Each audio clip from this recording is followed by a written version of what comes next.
Globalization, geopolitical conflicts, climate change, and advancements in technology are making the biological threat landscape more complex than ever before.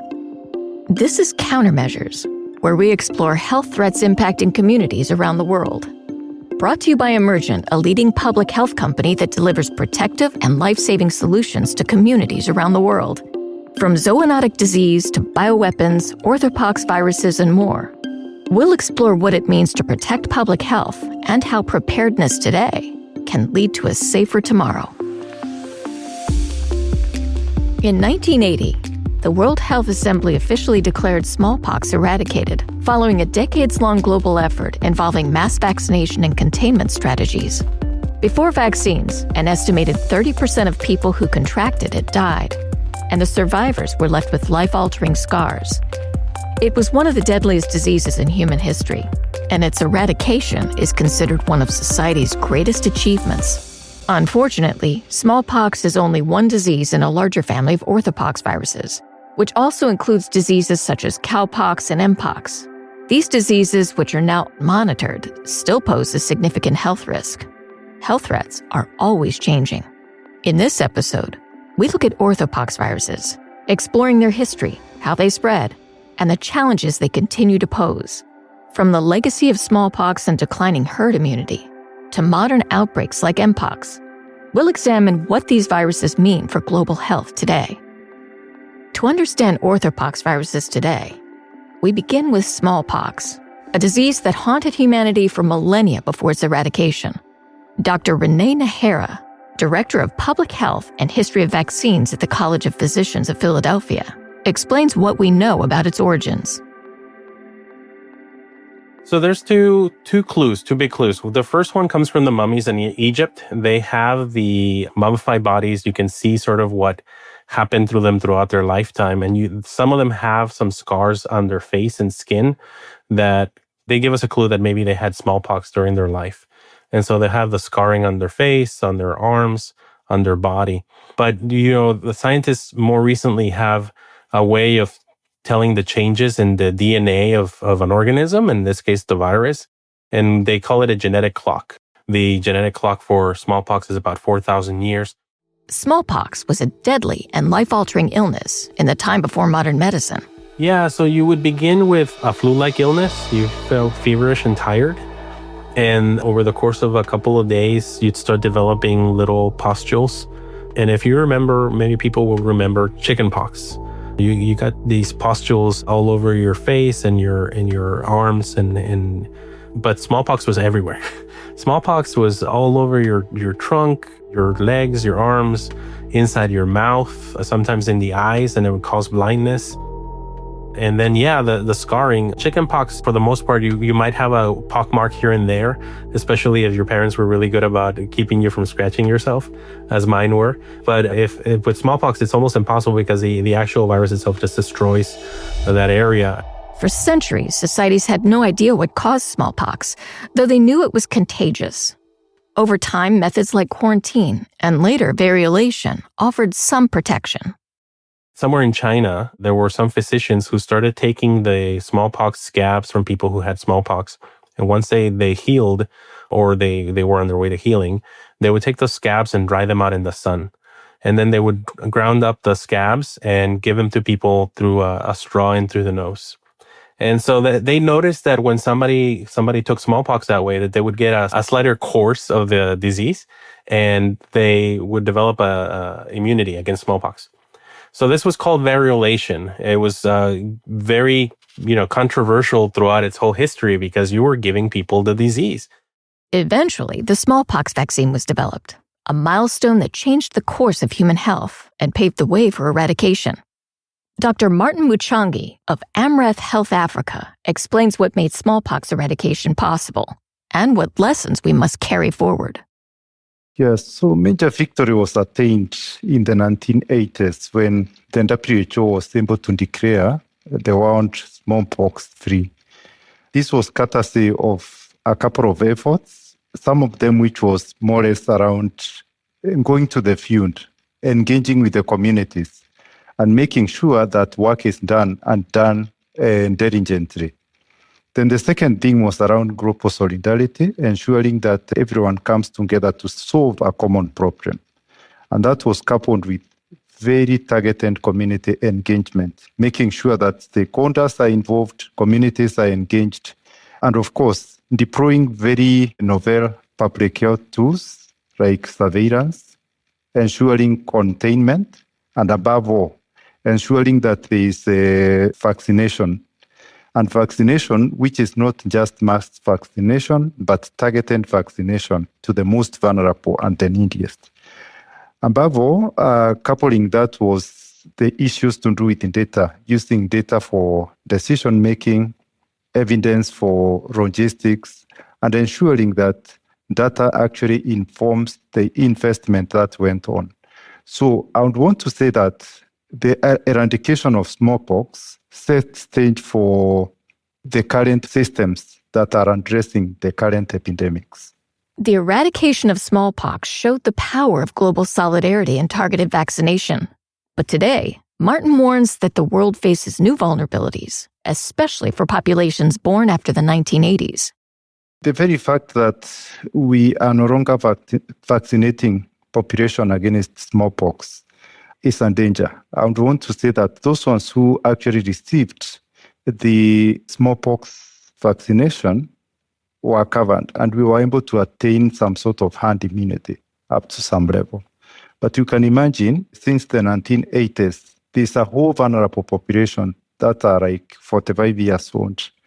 And so those are vulnerable populations. I would want to say that any other Orthopox virus could pose some sort of vulnerabilities to population. So at this point, we are at a risk. Of course, those who are vaccinated are safe, and it's okay that it's an eradicated disease. But so far, there are major vulnerabilities, especially for those who are not vaccinated. So we just need to remain alert that while we are celebrating that there's no more smallpox, it was eradicated, then there are major vulnerabilities. Should such kind of a virus hit, or a virus which has very close genetic linkage with it, then the world will be at a major risk. Because of this, orthopoxviruses are still a major threat to global health, especially in places with high population density. With waning vaccination rates among younger generations, Mpox has emerged as an orthopoxvirus threat. Dr. Martin Muchangi explains the complexity of Mpox transmission and why a one-size-fits-all response won't work. The epidemiology of pox is a little bit complex. There is urban mix, rural mix. There's actually the mix that also takes the socio-demographic kind of profiles. And so it is distributed not evenly. So if you look at the populations that are living in urban areas, you realize that most of them are actually getting it through intimate contacts. And then when you're looking at the rural communities, like mostly in Central Africa and rural Africa, the traditional pattern is actually emerging as the main transmission route, whereby you have people who are living in small communities and they're living in congested areas. So you realize that the contact kind of transmission is the one which is predominant. And more specifically, we also see kind of zoonotic spillovers. And so for that case, I would want to say that the epidemiology of Mpox transmission is mixed, and we need to actually be very cautious and very targeted in terms of like addressing the problem, not to generalize how we are dealing with this. We need to consider geographies, we need to consider socio-demographics, we need to consider urban-rural mix, and actually try to understand the socio-cultural context of individuals. And that's how we can come up with the proper interventions moving forward. The recent emergence of Mpox reminds us that preparedness doesn't end with eradication. It requires being proactive and vigilant, access to the necessary medicines, and the ability to act fast. Eric Balsley, Director of Product Management at Emergent Biosolutions, describes how the world has thought about readiness since smallpox.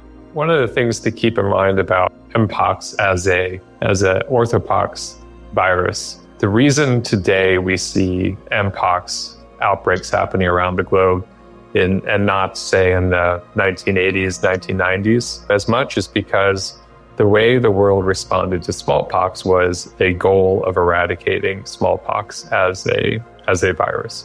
And we were successful in doing that. And success was through vaccination of large numbers of people to prevent the spread of smallpox. Now, one of the benefits of mass vaccination against smallpox is that smallpox vaccines used to eradicate smallpox are also protective against Mpox.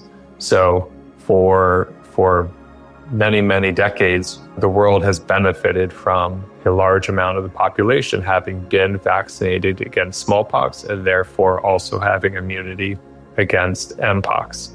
As the population is aging and younger people are making up a larger percentage of the population, you have more and more people who are not protected against Mpox because they've never been vaccinated against smallpox.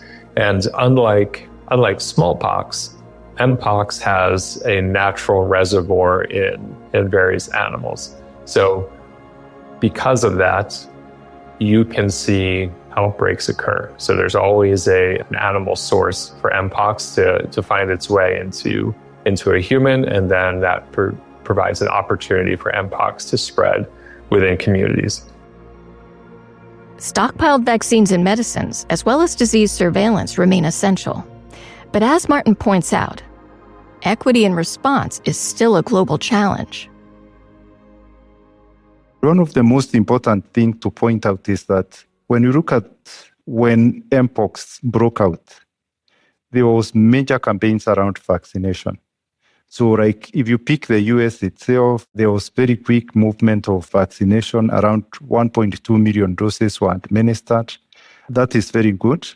And of course, when you're looking at other countries, like the ones which are in Africa, there was some gap in terms of like the supply chains, when you're looking at the cold chain systems, and when you're looking at the reach and the ones who actually required, and those who needed the vaccine most were somehow not covered.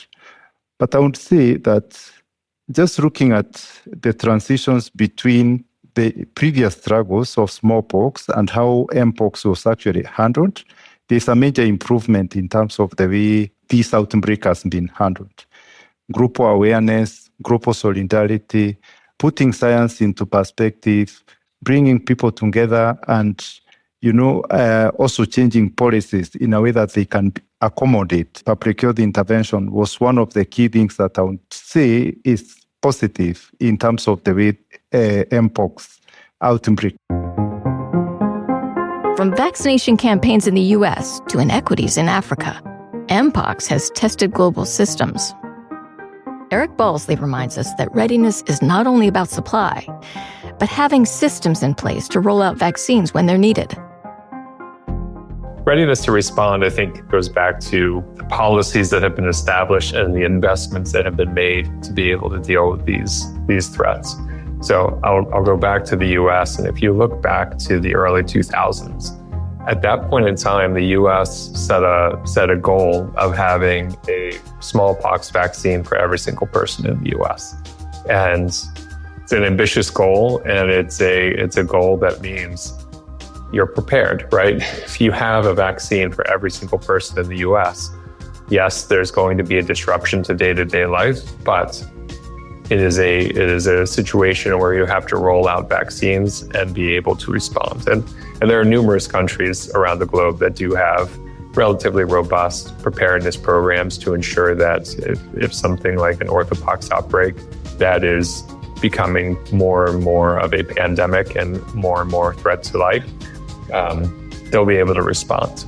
I think what we see today still, if you look at the response in Africa, there is a delay in vaccines being made available. And that's, you could have debates with people on whether it's vaccine supply, vaccine pricing, infrastructure, approval processes, readiness on the ground for the vaccines to be administered, vaccine acceptance within communities. There are a lot of things there are a lot of challenges that you're going to face when you introduce when you introduce a new virus into a population and you have to find ways to educate, deliver, ensure vaccine compliance.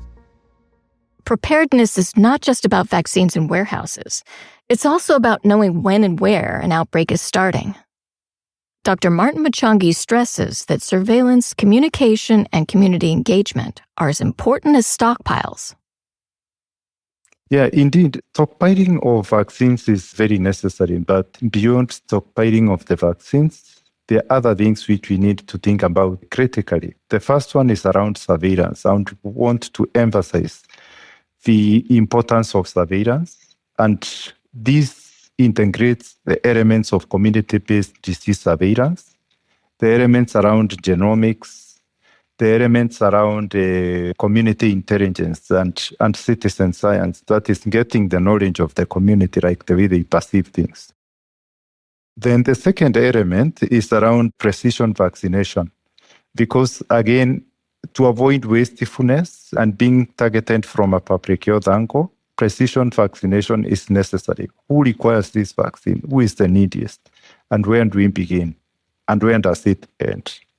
Then the third element is around the therapeutics. We need to be very clear about the kind of drugs that we need to use, the most effective drugs, and then proper communication, community engagement.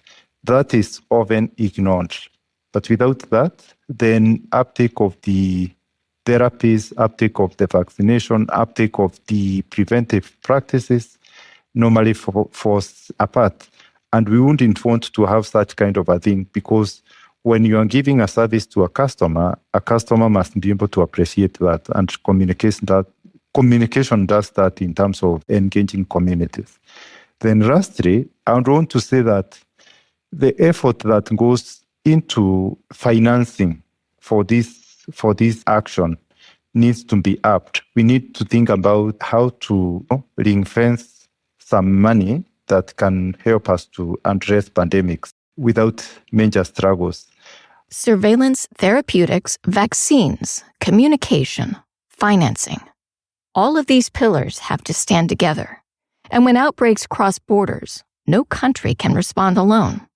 Eric Balsley says global collaboration across governments, industry, and NGOs is key. You would hope that you'd be able to get vaccines to people faster. That's why we see things such as the public health emergency of international concern that was issued for the 2024 outbreak of Mpox in Africa. I don't think the vaccination level is where you'd want to see African countries being right now. I do believe that high-income countries do recognize this gap and the need for coordination to be able to be prepared not only for how they work together in general in preparedness, but also in response to outbreaks. As again, the example that we can reference here is what's going on in Africa with Mpox right now. So I do believe that there is a recognized need for better coordination across countries and across NGOs to make sure that it's not just the high-income countries that benefit from preparedness, but rather the globe that is benefiting from preparedness. I don't know if there's a clear answer on how to do that yet, but I think what's important is that there's continuous discussion and alignment with industry, with governments, with nonprofits on how to approach this. And one of the examples that I would use from the Mpox outbreak that I do think is something we should pay attention to is Gavi's recent announcements around the fact that they are going to have a global stockpile for Mpox vaccines, right? I don't know if that has happened in the past where you have an entity like Gavi stepping up and saying, we are going to be the ones who ensure a stockpile and capability for the globe to respond to these outbreaks. And I think that's going to be an important piece because you establish more centralized procurement, more predictability around demand. Global collaboration is essential, but it's not just about moving vaccines and resources. It's also about moving knowledge, building trust, and sharing data. Dr. Martin Mchangi says progress is being made, especially in Africa, where local evidence and citizen science are driving new approaches. Yeah, I would want to say that having local kind of initiatives that generate evidence at local level is something very positive. And this is for the purpose of contextualizing solutions. So like the study which was conducted in Africa is one of the kind of the studies that is an example of how we can use local evidence, testing the drugs with the local people, making sure that it works actually as defined, making sure that it's acceptable, and above all, building the capacities of the scientists who are undertaking the studies to do even better in future. And this is part of what I would want to say could encourage data sharing of innovations and evidence from the global south, from the global north, building a strong global solidarity towards addressing these challenges of orthopox viruses. So I would want to say that's a positive thing, like that study which happened here in Africa. And I do hope that many more are going to happen in the future. Despite the challenges of preparedness, there are reasons for optimism. Dr. Martin Mchangi explains why he believes the future can be different if the world builds on the lessons of smallpox and Mpox. That makes me optimistic that we have a starting point as where we are not starting from zero. Then the third element is that we've picked lessons all the way from COVID-19, the one which hit nearly everyone in the world. There was a lot of lessons which were picked. And above all, I see global solidarity and a movement which is emerging that appreciates that an epidemic which is somewhere in Africa, in Asia, in Europe, America, actually can hit the world within hours, and within days, everyone could be in problems there.